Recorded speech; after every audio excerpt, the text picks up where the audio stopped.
네, 여러분 안녕하십니까? 골든 리걸 마인드의 지엘입니다. 오늘은 소장 작성 그 6번째 시간이 되겠습니다. 그 소장 작성에 대해서 이게 간단히 하면 한 2회분 정도로도 사실 설명을 드릴 수가 있습니다. 그러나 일반인 같은 경우에 그렇게 작성을 하는 방법을 간략히 설명을 드리면 실제 작성을 할 때 막히는 부분이 상당히 많을 것입니다. 그래서 저는 어차피 이것이 일반인들을 위한 대상이고 또 그분들이 실제로 작성할 때 가능하면 이렇게 자세히 설명을 하다 보니 횟수가 좀 길어지게 되는 부분이 있습니다. 이런 것들은 양해해 주시기 바라고요. 가능하면 이게 자주 영상을 올리려고 노력을 하는데 이게 시간적으로 참 쉽지가 않아서 이렇게 보통 한 일주일에 한 번 정도 올리는 것 같습니다. 더 한번 자주 할 수 있도록 노력을 해보도록 하겠습니다. 오늘 이번 시간에는 그 판결서에는 과연 그러면 원고 표시 어떻게 하는가 그거에 대해서 설명을 좀 드리고 원고가 여러 명일 경우는 그러면 어떻게 하고 그 다음에 법인일 경우는 어떻게 할까 이런 구체적인 것들, 그 다음에 주소지하고 실제 활동하는 장소가 다를 경우에는 어떻게 해야 할 것인지 이런 거에 대해 설명을 드리도록 하겠습니다. 시간이 되는 대로 순서대로 한번 해보겠습니다. 통상적으로 판결서에 기재하는 당사자에 대한 기재 내용을 소개하면 다음과 같습니다. 이러한 내용을 소개하는 이유는 대개의 경우 소장도 이러한 판결서 기재 정도의 기준을 따라서 기재하면 큰 무리가 없기 때문입니다. 판결서에는 민사, 그 다음에 행정, 특허 사건의 판결서, 그 다음에 그 외에 여러 가지 다른 양식이 있는데 그거에 대해서 하나하나 설명을 한번 드리면서 말씀을 드리도록 하겠습니다. 판결서에는 역시 이제 민사, 행정, 특허 사건의 판결서 하고 이 판결서들에는 조정이라든가 화해, 포기, 인락조서, 그 다음에 강제조정 결정, 화해 공고 결정 같은 것들이 포함되는 것들입니다. 이런 거에는 당사자 등의 주민등록번호를 기재하지 않고 성명과 주소를 기재합니다. 다만 등기라든가 등록의 의사표시를 명하는 판결서나 공유물 분할 판결서는 당사자 등의 성명, 주소, 주민등록번호를 기재하되 주민등록번호를 알 수 없는 경우에는 생년월일이라든가 한자 성명을 옆에 같이 기재합니다. 그리고 민사, 행정, 특허 사건의 판결서 외의 재판서가 있는데 예를 들면 무슨 결정, 무슨 명령으로 끝나는 것들입니다. 이런 결정이라든가 명령으로 끝나는 것, 이런 재판소에는 당사자의 성명, 주소뿐만 아니라 주민등록번호도 판결서에 같이 기재합니다. 판결서가 아니죠. 결정서, 명령서에 같이 기재합니다. 그리고 가사라든가 형사재판서는 당사자, 피고인 등을 표시하고 주민등록번호도 같이 기재합니다. 이건 당사자 동일성이 매우 중요하기 때문에 특히 그렇게 하는 것이고요. 가사 같은 경우에는 예를 들면 이혼 사건 같은 경우에 이혼 재판이 끝난 경우에 가족관계 등록이라든 절차를 또 밟아야 되기 때문에 동일성 확인이 매우 중요해서 그런 점들이 반영이 됐고요. 형사재판 같은 경우에도 이게 형사재판 끝나고 나면 신체적인 그런 처벌이 있기 때문에 매우 당사자 동일성 확인하는 게 매우 중요하기 때문에 이렇게 주민등록번호도 같이 병기를 합니다.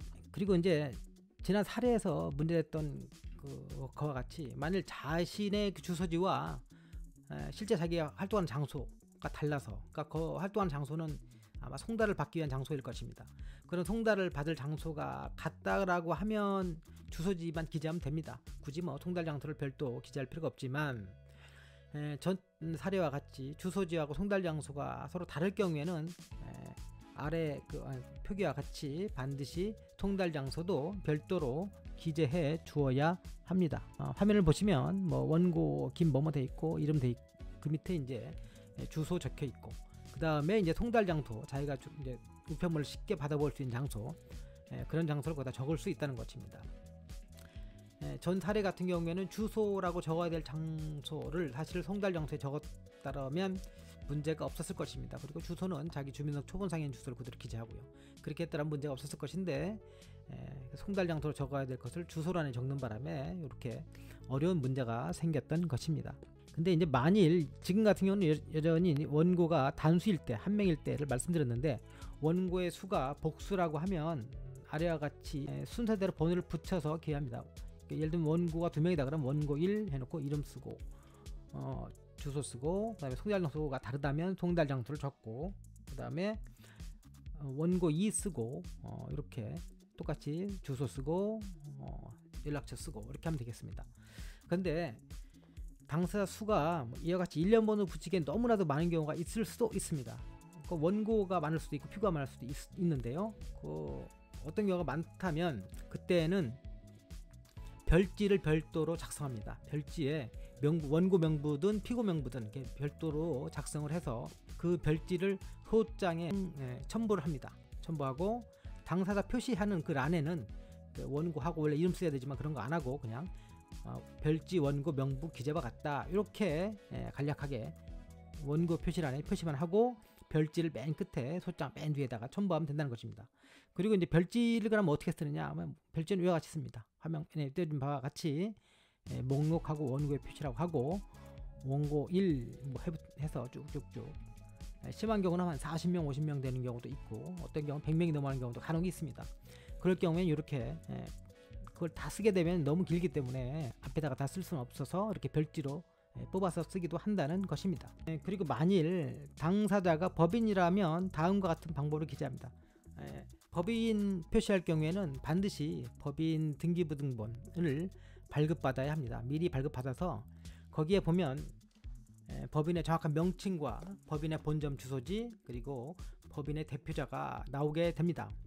그것들을 전부 정확하게 보시고 법인 등기부등본에 있는 사항을 그대로 옮겨 적어야 됩니다. 그래서 주식회사 뭐뭐 이렇게 돼 있죠. 보통은 주식회사 뭐뭐 옆에 병기한 그 숫자는 법인 등록번호입니다. 그래서 법인 등록번호를 거기다가 같이 기재하시고 이것은 일반적인 자연인에 있어서의 그 주민등록번호와 같은 것입니다. 그래서 이 법인 등록번호도 가능하면 같이 병기하는 것이 좋습니다. 법인명 아래의 주소지는 법인의 본점 주소지를 기재합니다.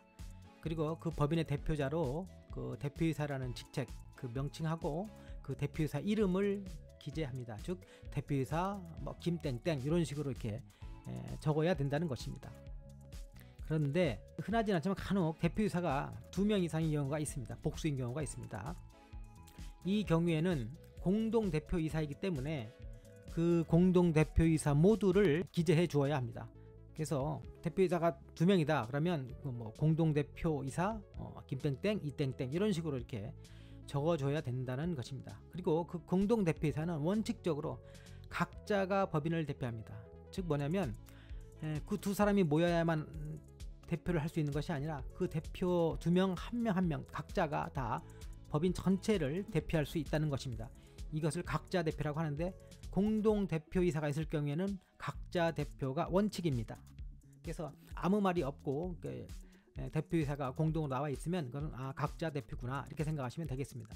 대표이사는 공동으로 되어 있지만 각자 대표가 원칙이고 만약에 이제 어떤 거기다 제한을 두려고 한다면 예를 들면 그 대표이사 2명이지만 둘 중에 1명만 대표권이 있다든가 아니면 2명이 다 함께 공동으로만 대표권 행사를 해야 된다든가 이런 그런 제한 규정이 있다면 그런 것들은 반드시 법인 등기부 등본에 등기되어야 합니다. 그래서 그런 등기가 되어 있으면 그때는 이제 공동으로 대표하는 것이고 그렇지 않다고 하면 각자 대표가 원칙이라는 것입니다.